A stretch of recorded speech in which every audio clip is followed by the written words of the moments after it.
At this point, we're going to work on the striking techniques for the white belt through the orange belt tests. The first technique we want to talk about is a simple punch. Now, before you learn how to punch, you need to make sure that you're doing your fist correctly. The fist, very simply, is made like this. You take your fingers, roll them down, take your thumb, lock it over the first knuckle. A common habit that people get into is trying to put their thumb over all their knuckles or across the hand like this, which very much weakens the wrist. You don't want to do that. You want your fingers to be rolled down and locked just like this. And this is a basic fist. We're going to talk now about punching. There are basically two punches that I want you to learn from white to orange belt. The first one is called the lunge punch. If your body is left foot forward, a lunge punch will be with your left hand. And if you step with your right foot, lunge punch will be with your right hand. So basically, the foot that's forward, the hand that's forward, when they correspond, that's called a lunge punch. So, like this, here, lunge punch here, lunge punch here. Now, the opposite of the lunge punch is called the reverse punch. The reverse punch is when your left leg is forward and you punch with your opposite hand. You can see that my body rotates into my reverse punch when I hit. It's much more effective than the lunge punch because you have all of your body turning and your power is in your hips. So as you turn and twist the hand and it snaps at the end, the power comes from your body into your punch. Other side, my right leg is forward, I take back to my hip, my body twists and punch, and that's called a reverse punch. So, we have two punches. The lunge punch, hand forward, foot forward. The reverse punch, foot back, and that hand throws the punch. Now, you notice when I'm punching, I'm not punching completely in a circle like this, where my hand would turn all the way over. I'm doing what is called a three-quarter twist punch. Three-quarter twist means that when my hand comes out, I only twist it three-quarters of the way. I don't go all the way over, and I don't go straight up and down, but I'm right in the middle.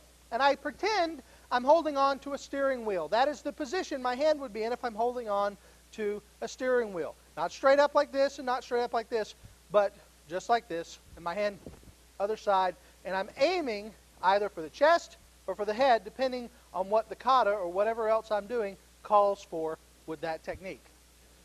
Moving on in our strikes, let's talk now about the down strike.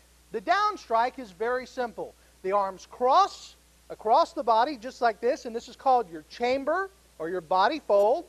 At that point, your hand comes across your body, down, and your opposite hand, which is called your reaction hand, comes back to your hip just like this. So, all together, here, here, here, here. From the side, here, here. And you see the angle of the body that this technique comes to. The next technique that we're going to do is called the inside strike.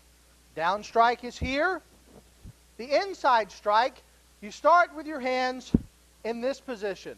One over your heart, the other close to your ear. You then twist your body, and as you do, the hand that's next to your ear comes across, and the hand that's over your heart goes to your side. So together, like this. When you're finished, you're going to be looking over your elbow crease.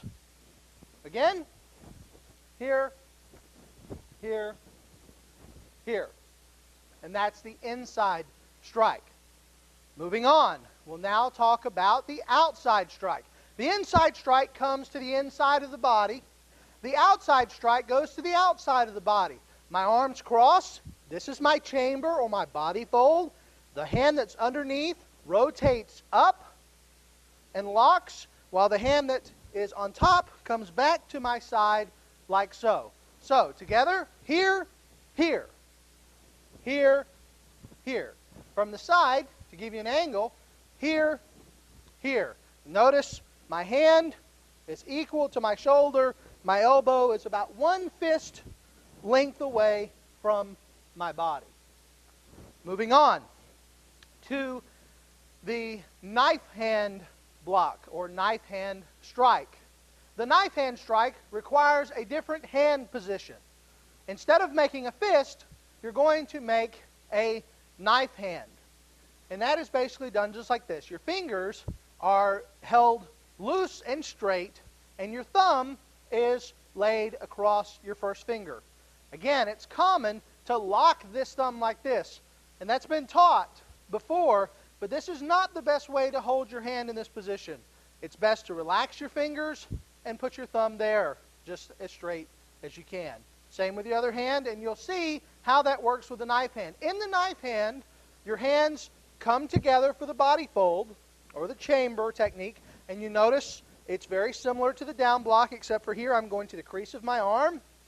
I then go outward. My arm is kept straight, and there's a similar to a knife blade coming up from the elbow, and I strike out. My other hand pulls back to the heart. So, from here, hand here, hand here.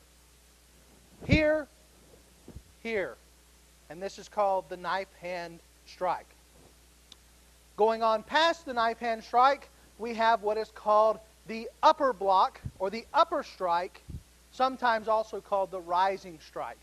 It starts in a very similar way to the outside block. You remember the outside block was here to here.